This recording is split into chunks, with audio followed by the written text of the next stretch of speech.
I'm gonna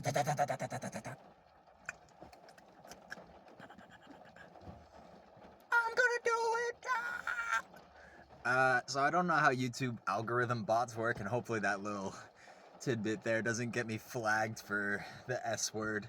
This is what I fucking hate, and honestly, that's the perfect way to start this video. Like, I don't know what's safe to post anymore, because I'm just so scared that my channel's gonna get deleted for some dumb shit, like saying bad words, or like talking about real life or some shit.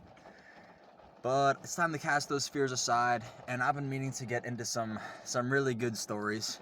Some stuff I've been saving up till I got farther along the line. And here I got a nice rainy day on my day off, and I'm just absolutely chilling. So I thought I'd bring you the heart of my soul. This is my first ever weed story. So, like I said, for disclaimer reasons, I do not recommend necessarily that you smoke or consume marijuana, especially if you're not of age. It can be dangerous, and y'all should learn from my examples to how to be more careful in life. Now let me tell you about how awesome weed is. So weed is pretty much a part of my everyday life these days. Ever since I got my first job, I've been pretty much smoking just about every day, with like less than 2 months worth of exceptions. So I don't know. I'd be smoking a lot, I guess, when I put it in that perspective. I don't know, I still look youthful. You don't think it's catching up already, do you? Well, they say like weed can like help you with like cancer or something, like it slows the growth of cancer cells, but who knows if that's just like weed propaganda, which I'm totally down for, by the way. Fucking whatever, anyway. So, despite there being many eras of life and many eras of weed, there was undeniably a first time. I'll say first a few times. There were times where I smoked, like old school style, you know, out of a can type shit with a bottle made from home. But even though I had smoked like 2 or 3 times, it did not work for me at all. So I just kind of decided that weed is for losers and it's stupid as hell, and I'm just gonna get drunk instead. Alright, but here it goes. Ready? This is like my 2019. No, it's not. This is like 20. Oh my god, how old was I? 9th or 10th grade or something, going into 9th grade? I don't even know anymore, man. But I was still hanging out with the Canterbury crew at this point, so it couldn't have been that deep into high school. Talking about Jimmy, my boy Jimmy, he's in the story. Keck Master and Master Beaudry. Are you watching this video right now? I gotta hit up Flex sometime. I miss you, by the by. Maybe some razzle dazzling. So those guys are all involved in this story. These are my hometown pals and heroes. I'll get to that in a second. But, so me and Jimmy are just in my room the night before or a week before or some crap, right? And this dude Jimmy's got an e-cigarette. Back then we didn't have vapes, alright? We didn't have mods and we didn't have disposable vapes. It was the first generation of like stick cigarette looking vapes. E-cigs, not Saltnik. Okay, this is classics right here. And it tasted like shit too, so don't forget it, right? So I was just like messing with this pen one night while he was like sleeping or something. And I like literally just like playing with the smoke, I guess. And I did something that made me cough. And I was like, oh, so I have not been inhaling at all. That, what I just did, that uncomfortable, like wrong feel, that's the right feel, right? It's supposed to go in the breathe hole. That's how smoking works. So yeah, I learned how to inhale, right? Enough said, right? Alright, so here's how it goes. My house, my boy Dave's house, who I always hang out with, we walk between each other's house all the time. Jimmy's house is like an extra 100 feet away at most from Dingus, to Dave the Dingo's house. So, just want to make sure I get everybody right here. I think it was just me, Jimmy, Keckmaster, and Beaudry. I don't think Dave was here, and I don't think my brother was here either. But we all snuck out at night and walked down to Jimmy's house. And then we went through the Super Woods Trail, past major cornfield.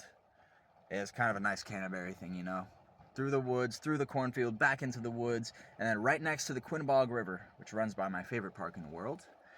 That's where Jimmy's got a fort set up, right? He's got like some sticks set up and like some sheet metal all arranged so that the boys got a place to chill. This actually is like a pretty pivotal place for us because we always come out here and just like pass our days away, and like we had like a club, like a Canterbury gang, just for fun, where we had to like kill and eat a frog to be part of the tribe.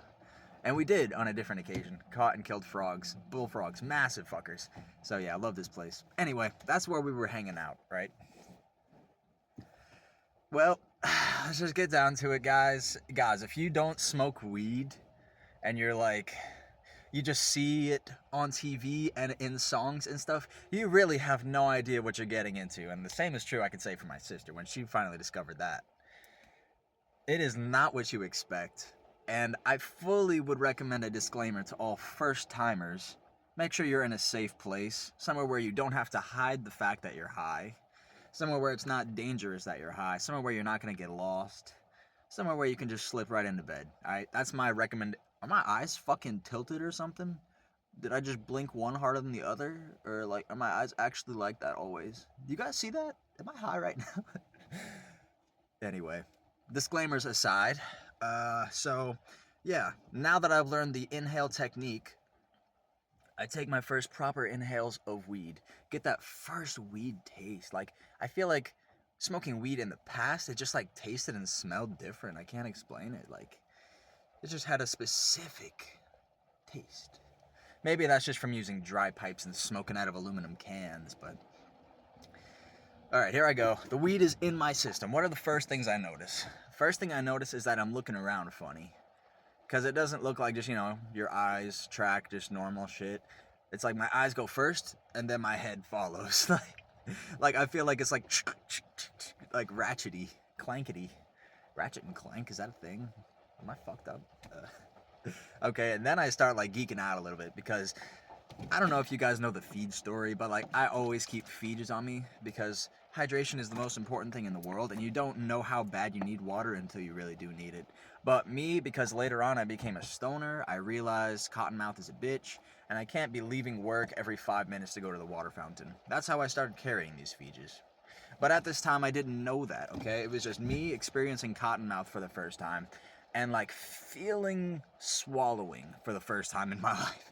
Like you swallow and you can feel that little bit of water, and you can feel your esophagus is like a tube of muscles, right? And just squeezes it all through, right? It's like I've never felt this happening inside my body before. Like my heartbeat is like wunk, wunk, wunk. Like it's like hitting me. It's not even beating hard. It's just like freaking me the fuck out. So at this point, everyone's looking at Sam like, I think Sam's having a time. He's having a moment, a monkey moment. I sure was. Because as cool as it was to be like whizzed out, I was actually freaking out a little bit. I was definitely not cool, just so you know. And that's fine by me, right? So pretty quickly the mission turned from smoke weed in the woods to get Sam home safely so he doesn't cry. So I just remember like brothers in arms. My boys are carrying me, like shoulder carry, not like carrying me on their shoulders, but like, you know, you got a team of people, a line holding each other up, that kind of thing. They're like dragging me across this cornfield as I'm like stumbling. And actually this is where I heard my first ever music under the influence of weed, and it tweaks me and geeks me out, dude. Like there's different music genres and styles for when you're high, right? You like that nice like some nice synths, electronic stuff. Okay, you got like some classic feels, that's good. And then you got stuff that's like and it makes you go like you might not know what I'm talking about, but it's okay. What I heard for the first time ever while I was crossing this cornfield is GDFR by Flo Rida. It's fine, it's just a regular song that you hear on the radio, but when you like forget about like normal shit and you just listen to the noises, I'm like, oh my god, there's some crazy shit going on, because it's the saxophone that's going like and like I feel like it's just twisting my insides all up nasty. So that's when I learned to tweak for the first time. That was pretty damn good. And then we go just sit in his camper, his like trailer, RV, whatever the fuck you call it. It's something you pull, it doesn't drive. Just like having Sam calm down for a bit, chilling out. They're like finding me water and stuff. They're like, yeah, I don't really see people react like this very often. Like, is it possible? Like, could he be allergic? And I'm like, guys, am I allergic or something? Fucking dopey as all fuck. But it's okay, okay? It's your first time. You get a pass in my eyes. You, who the story is not about, you get a pass from me. So, enough said. From there, it was just all about the trip home. And that's all it was, just walking home at night on the road. And this is like the sneaking out era where we're all like 17 years or under, definitely less than 17. So this is the protocol for sneaking out in Canterbury is if you see lights, if you see what you watch the power lines, because that's the first place you see a car coming. You see the light reflect off the power lines. If you're looking at the road, you might not see them, right? So we know this trick, and every time we see lights, we have to hide because we don't want to be seen, and you don't know when it's going to be a cop or something. It was just different being a kid. Like, now I can just smoke and like walk down the road, and that's blissful in its own way, but like trying not to get incarcerated is definitely part of the fun. So that's pretty much almost the end of the story. All I remember is that like we passed by this farm as we're going home, because we pass it all the time when we walk by, but I swear we walked past it twice.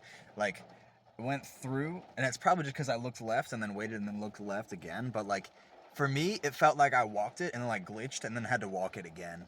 I was fucked up, and luckily my boy Beaudry was there to hold my hand. Yes, literally, because I was actually terrified.